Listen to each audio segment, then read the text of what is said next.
वो कौन से 4 पाकिस्तानी प्लेयर्स हैं जो पाकिस्तान की टीम मैनेजमेंट के लिए, कप्तान मोहम्मद रिजवान के लिए और पाकिस्तान टीम के लिए ओवरऑल बोझ बन चुके हैं और जिनकी मुसलसल नाकामियां पाकिस्तान के चैंपियंस ट्रॉफी के चांसेस को बहुत ज्यादा डिमिनिश कर रही हैं। इसके लिए मैंने कुछ स्टैटिस्टिकल एनालिसिस किया है, कुछ पाकिस्तान के प्लेयर्स की परफॉर्मेंस को मैंने देखा है, वो मैं आपसे शेयर करता हूं। उससे आपको भी अंदाजा हो जाएगा कि ये 4 प्लेयर्स कौन से हैं जो दरअसल पाकिस्तान टीम को नुकसान पहुंचा रहे हैं।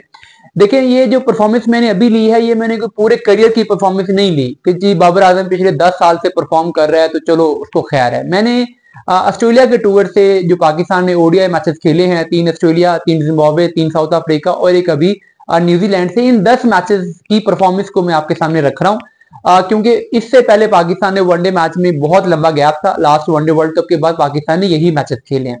अगर फखर जमान से शुरू करें तो फखर जमान की पहले आईएलटी 20 में फॉर्म अच्छी चल रही थी, उसको उन्होंने आके न्यूजीलैंड के अगेंस्ट उन्होंने एक ही वनडे मैच खेला है और उसमें उन्होंने बहुत अच्छी परफॉर्मेंस दी है, इसलिए फखर जमान पर कोई बड़ा क्वेश्चन मार्क नहीं है।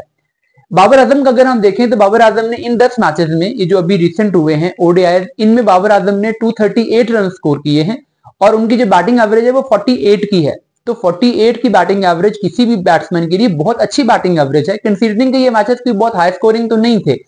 ज्यादातर मैचेस इनमें 240, 250, 270 वाले मैचेस थे, तो उसमें 48 की बैटिंग एवरेज ये शो कर रही है कि बाबर स्टिल स्कोर कर रहे हैं। अब ओपनिंग का एक क्वेश्चन है कि करनी चाहिए नहीं करनी चाहिए, ओपनिंग पे कामयाब होंगे नहीं होंगे, वो अलग डिबेट है, लेकिन एज अ बैटर उनकी जो इंडिविजुअल परफॉर्मेंस रही है पिछले 10 वनडे मैचेस में, स्पेसिफिकली अगर वनडे फॉर्मेट की बात करें तो वो ठीक चल रही है, वो ओके है। नंबर 3 पाकिस्तान के लिए पहला प्रॉब्लमैटिक एरिया है। कामरान गुलाम ने इन 10 मैचेस में से 10 के 10 मैचेस खेले हैं,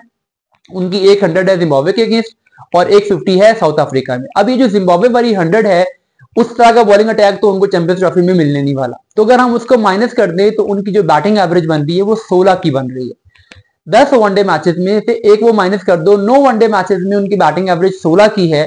तो ये एक नंबर 3 बैटर जिसने पाकिस्तान के लिए नई गेंद खेलनी है, हाईएस्ट क्वालिटी की बॉलिंग खेलनी है, वो 16 की एवरेज से पिछले 10 मैचेस में आ रहा है, तो उस पर आप कैसे एतबार कर सकते हैं। फिर हर क्रूशियल मोमेंट पे उसने आगे विकेट थ्रो की है, आपने पिछले 4-5 इनिंग्स में उसको देखा है वो आगे विकेट थ्रो कर रहा है, तो एक ये भी प्रॉब्लम है। तो कामरान गुलाम मेरे ख्याल में उसकी परफॉर्मेंस एक बहुत बड़ा क्वेश्चन मार्क है। अब आकिब जावेद उसको क्यों कैरी कर रहे हैं ये हमें उनसे ही पूछना चाहिए, वो बड़े मान से उनको लेके आए थे, बड़ा वो उन पे एतबार करते हैं। नंबर 4 पे मोहम्मद रिजवान ने पिछले 10 वनडे मैचेस में 265 रन किए हैं और उनकी 44 की एवरेज है, तो एक कीपर बैट्समैन जो कि नंबर 4 पे खेलता है उसके लिए 44 की एवरेज जबरदस्त है, तो यहां पर कोई परेशानी नहीं है। नंबर 5 पे सलमान अली आगा जो कि पाकिस्तान के वाइस कैप्टन हैं, उन पर भी रिसेंट टाइम में खासा क्रिटिसाइज हुआ है, टेस्ट मैचेस में उनसे परफॉर्म नहीं हुआ, टी20 में नहीं हुआ, लेकिन अगर हम वनडे मैचेस में देखें तो पिछले 10 वनडे मैचेस में उनके 230 रन हैं, उनकी 46 की एवरेज है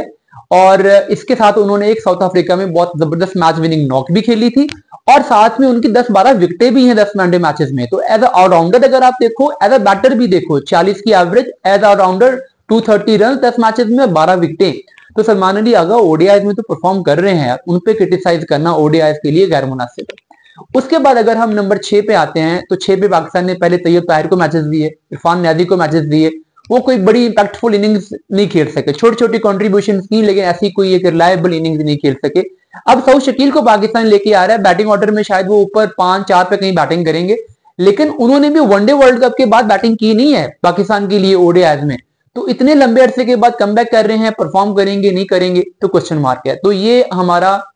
दूसरा प्रॉब्लमैटिक एरिया है। फिर नंबर 7 पे खुशदिल शाह, वो एक लंबे अरसे के बाद कमबैक किए हैं, बांग्लादेश प्रीमियर लीग में डोमेस्टिक में तो परफॉर्म किया है, बट इंटरनेशनल में कर सकेंगे नहीं कर सकेंगे, जब तक वो इंटरनेशनल में परफॉर्म करते नहीं है तब तक हम उनके बारे में भी कोई यकीन से नहीं कह सकते। तो ये हमारा तीसरा प्रॉब्लमैटिक एरिया है।